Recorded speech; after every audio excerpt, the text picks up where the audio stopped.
C codes. C codes are used as the principal or first listed diagnosis in the following situations. To indicate that a person with a resolving disease or a chronic condition is being seen for specific aftercare, such as the removal of postoperative sutures.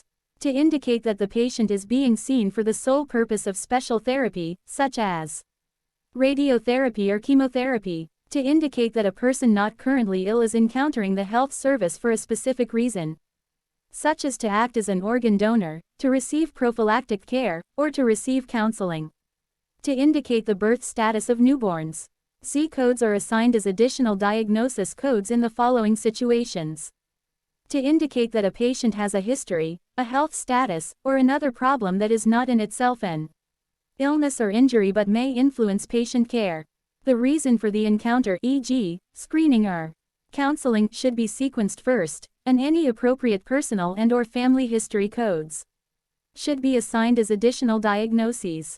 To indicate the outcome of delivery for obstetric patients.